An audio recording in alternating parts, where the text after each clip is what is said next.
don't look behind the door. Every night at exactly 3:07 a.m., I heard a soft knock coming from the door of my bedroom. At first, I thought it was my imagination. Old houses make noises, everyone knows that.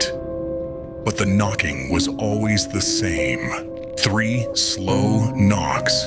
Then silence. I live alone. One night, I finally decided to open the door. There was nothing there. Just a long, dark hallway. The next morning, I noticed something strange. On the inside of the door, written in what looked like scratches, were the words, "I'm glad you didn't look behind the door." My heart started pounding. I don't remember writing that. That night, the knocking returned, but this time, it came from inside my room, and I realized something horrifying. The door wasn't knocking to get in, it was knocking to warn me. I never believed in paranormal stories until my phone buzzed at 2:48 a.m. Unknown number. Don't turn around. I was lying in bed facing the wall. I didn't turn. I stared at the message, my heart racing. I replied, "Who is this?" No answer. 3 nights later, at 2:48 a.m., the phone vibrated again. "I told you not to turn around." I was sitting at my desk. Behind me was my bed and the door. "From what?" I typed. The reply came instantly. "From me." I turned around. The room was empty.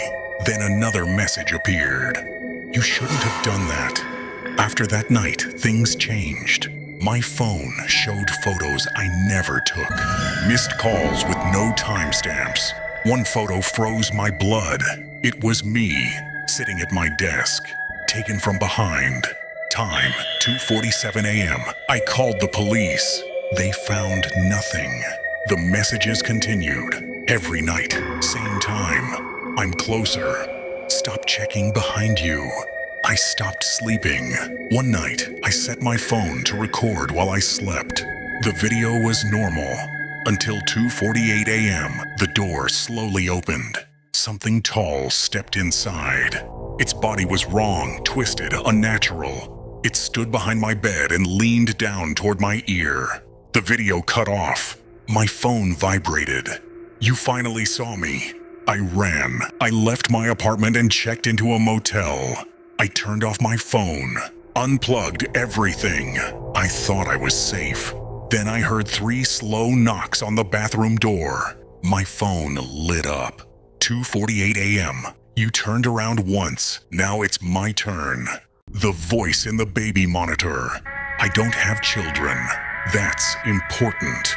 Because the baby monitor on my nightstand turned on by itself at 1:13 a.m.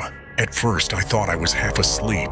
The screen glowed softly, showing a grainy image of my empty guest room. The crib was still there from the previous owners, but I used the room for storage. Then I heard breathing, slow, deep, too close to the microphone. I reached for the monitor and turned the volume down. A second later, a whisper came through the speaker. "He can hear you." My stomach dropped. I sat up in bed and stared at the screen. The room was empty. No movement. I spoke quietly. "Who's there?" The screen flickered. The whisper returned, clearer now. "Don't go in." The monitor shut off. I didn't sleep. The next morning I unplugged it and locked it in a drawer. I checked the guest room. Nothing, just boxes and dust. That night, at 1:13 a.m., my phone rang. No number. When I answered, I heard the same breathing. Then the whisper. "You moved it." I smashed the phone on the floor. The breathing continued. From the hallway. I grabbed a knife and opened my bedroom door. The hallway was dark, empty, but the guest room door was open. I knew I had closed it.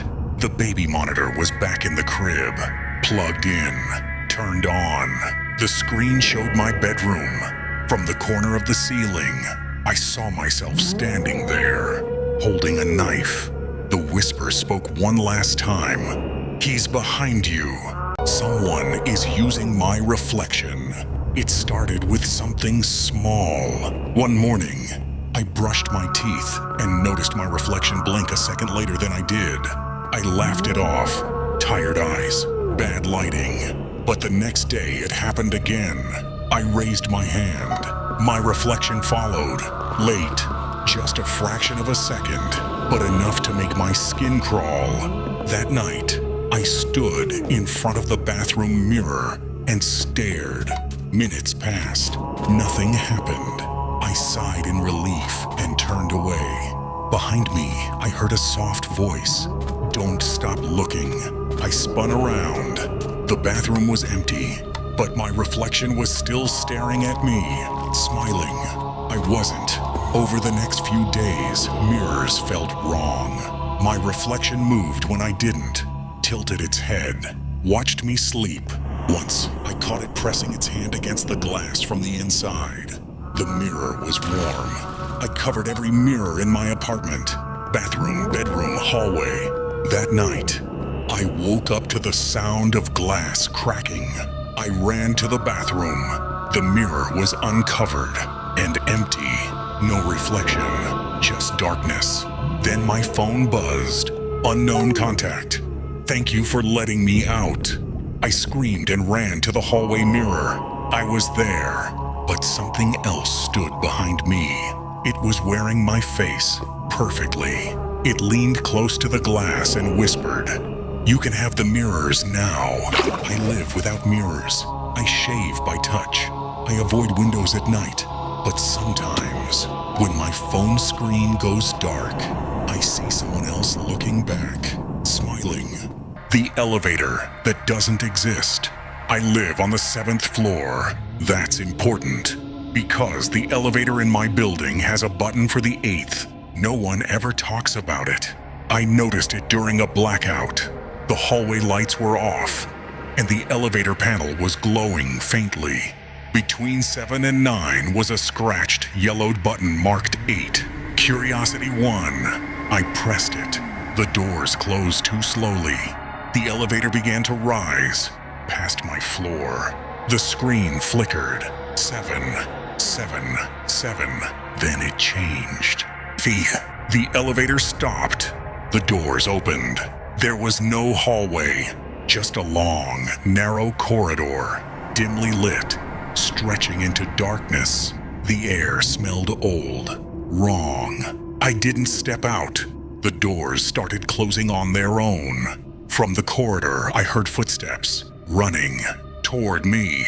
I slammed the close button. The doors shut just as a pale hand grabbed the edge. The elevator dropped.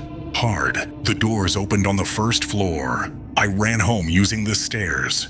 The next morning, the 8 button was gone. I asked the building manager about it. He stared at me for a long time. Then he said quietly, "Next time, let it finish opening." Last night, I was riding the elevator again. I didn't press 8. It stopped anyway. The screen flickered. The doors opened. And this time, I was already standing in the corridor.